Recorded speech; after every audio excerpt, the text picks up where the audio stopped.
One of the greatest obstacles to crafting health and wellness is identifying and controlling inflammation. It's at the core of all complex and chronic diseases, and it's the driving mechanism that underlies the most common symptoms that people like you struggle to overcome.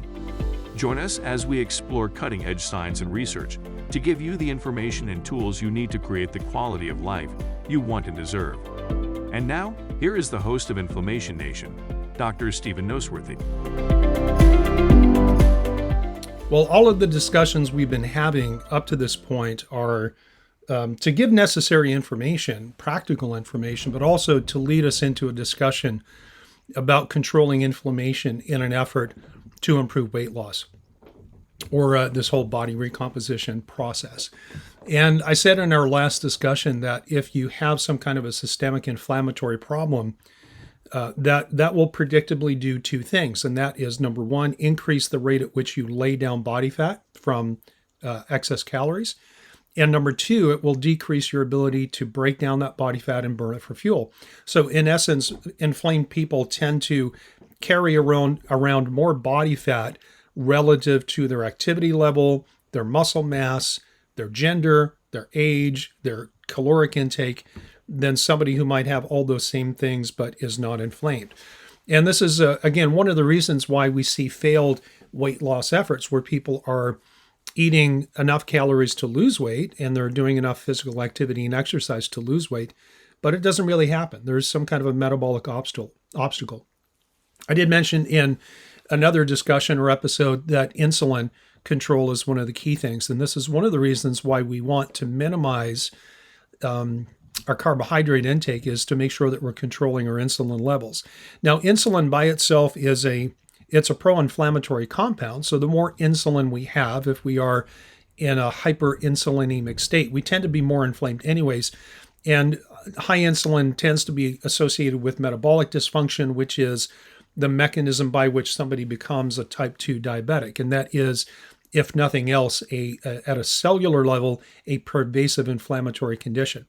But regardless of that bigger picture, insulin is pro-inflammatory in and of itself. And so insulin, very interestingly, and I think we have to separate this discussion probably into two different things. One, where we talk about insulin and its impact on the potential for weight gain or weight loss.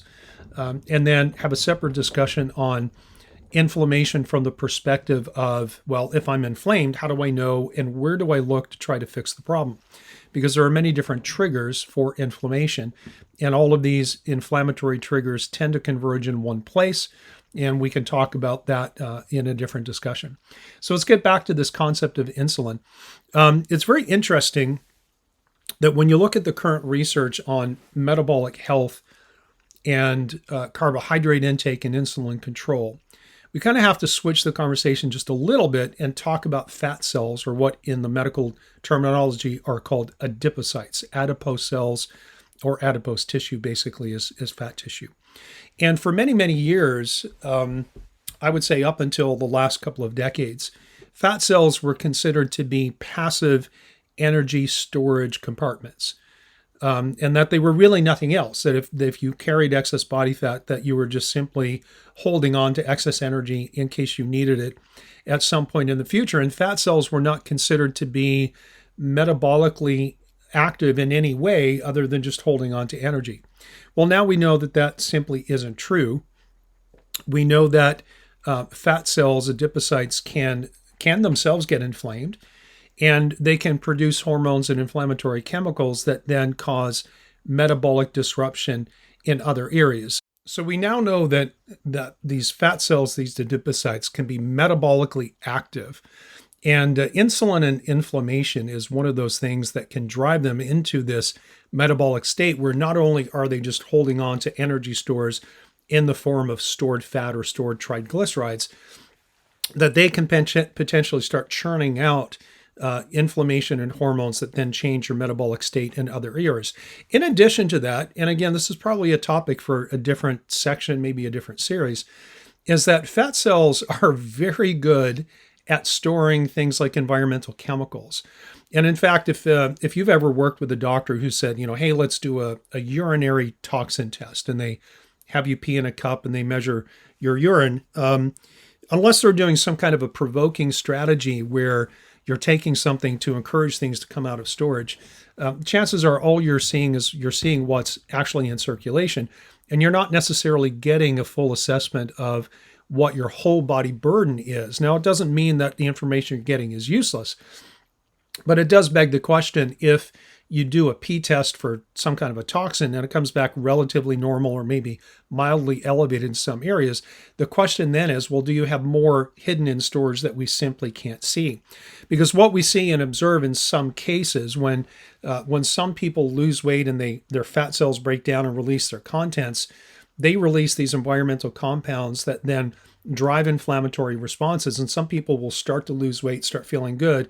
And then out of the blue, it's like they hit a wall and they become massively inflamed, which then starts to reverse the process. And they gain some weight, and usually they rebound and gain even more, even though they haven't changed their exercise or haven't changed their activity level whatsoever. There's some very interesting research right now that talks about how people get fat. And I don't even like saying it that way just because it seems a little bit inconsiderate, but nevertheless, it is the terminology. And people can accumulate body fat in one of two different ways. One is to either increase the number of fat cells that they have, or they can increase the size of the fat cells that are there without actually adding to them. And that's the difference between fat cell growth or fat cell differentiation and accumulation. Now, what's the practical difference, and what is this to do, have anything to do with inflammation? Well, it turns out that if somebody has increased body fat because they have increased the number of fat cells that they have in their body, let's just pick simple numbers. They used to have 100 fat cells, now they have 200, so they have twice as much fat storage capacity. In those circumstances, the fat cells tend to stay very, very small, and they're not necessarily metabolically active. In other words, their fat cells are healthier. And this leads into what the medical terminology sometimes will call metabolically health obese people, or atypical metabolic healthy obesity. And what this means is basically not everybody who carries around body fat is actually unhealthy, at least on the surface. Whereas somebody who carries around extra body fat, not because they increase the number of fat cells that they have, but because the fat cells they have increase in size, meaning they can store more fat and they can increase the storage of things like environmental chemicals. These are the people that tend to have a more metabolically active inflammatory type fat deposition. And these are the ones who are more likely to run into problems when they start to lose fat, especially if they do so very quickly, but they don't have the metabolic health to deal with the inflammatory insult that comes from the inflammation coming from the fat cells or from the environmental chemicals that can get released into circulation, because their body has to have some way of dealing with that, hopefully binding it or chelating it and then getting it out of the system. And so when it comes to the landscape of weight loss, I kind of started by saying that, this idea that it's just simply a matter of consuming fewer calories and increasing your activity level, that is, from the perspective of where we are now, it is actually hopelessly naive.